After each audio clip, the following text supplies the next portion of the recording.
recensement qui est en vue est le quatrième du genre, après celui de 79, de 90 et celui de 2008. Ça sera donc un quatrième recensement. En principe, avec ce quatrième recensement, ça devrait marcher. C'est vrai que jusque-là, on avait un recensement général de la population et dernièrement, en 2008, on y avait aussi 1000 habitats. Cette fois-ci, on va y ajouter l'agriculture, mais ça pose pas de problème. Parce que du moment que c'est le quatrième, ça veut dire qu'on a quand même accumulé une certaine expérience en la matière, et donc ça devrait aller. Quelles sont au fait les conditions pour la réussite d'un recensement? Il y a des conditions financières. Un recensement, ça coûte. Je pense qu'il faut compter au minimum $1 par habitant recensé, mais ça dépend de beaucoup de facteurs. Et de toute manière, un pays ne peut pas s'engager dans un recensement s'il n'a pas pris les précautions de réunir les moyens financiers.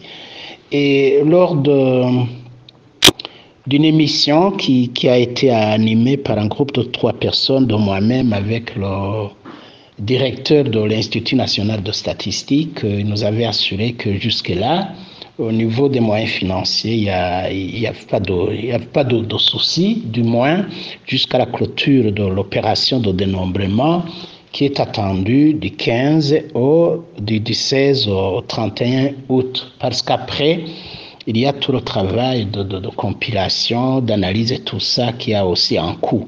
Mais de toute façon, il nous disait qu'il avait les moyens jusqu'au moins à la clôture du dénombrement. Donc, de ce côté-là, il n'y a pas de souci. Il y a donc les conditions financières et ensuite les conditions techniques. Et là, ça dépend évidemment des moyens financiers que tu mets, mais ça dépend aussi des ressources humaines que vous réunissez. Et bon, le Burundi a un pool relativement important de démographes et de statisticiens, et puis il bénéficie de l'expertise et des partenaires, notamment de l'UNFP et peut-être d'autres instituts de démographie. Je me souviens qu'en 2008, le FUNUAP avait apprêté un expert de l'Institut de démographie de Yaoundé. Je pense que ça a été le cas cette fois pour ce quatrième recensement aussi.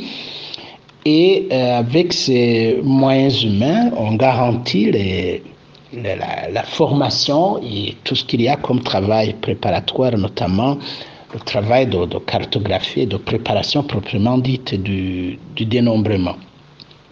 La troisième condition, je dirais qu'elle est sécuritaire et administrative.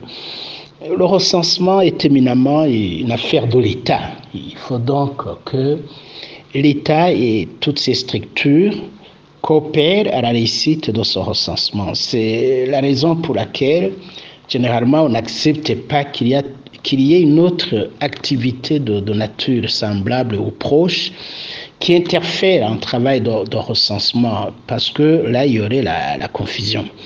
Bon, la collaboration de l'administration est essentielle. Je me souviens, en 2008, il y a eu un cas d'un gouverneur de province qui a voulu se mêler dans le recrutement des agents recenseurs. Et il a dû d'ailleurs renvoyer de sa province le coordonnateur des opérations de recensement dans sa province. Et pour ça, il a fallu le déplacement du premier vice-président de l'époque pour le réinstaller dans ses fonctions. Donc, il faut absolument que l'administration coopère. Il ne devrait pas y avoir de problème à ce niveau, parce que la confiance et la collaboration de la population en dépend aussi. Et cela se fait aussi à travers tout le travail de sensibilisation, travail médiatique qui cherche à mobiliser la coopération, la collaboration de la population à la réussite de ce recensement. Et ça dépend aussi de comment cette opération est présentée et perçue par la population. Mais ça, c'est encore une fois un travail de relation de confiance entre l'administration et la population. C'est un travail de communication, c'est un travail d'encadrement. Je pense donc que ce recensement, en tant que quatrième recensement, c'est pas nouveau. Il devrait réussir, et surtout que d'après ce que J'ai appris lors de cette dernière émission d'il y a à peu près un mois, les conditions techniques sont telles que le travail de contrôle pouvait se faire au jour le jour avec l'usage des smartphones.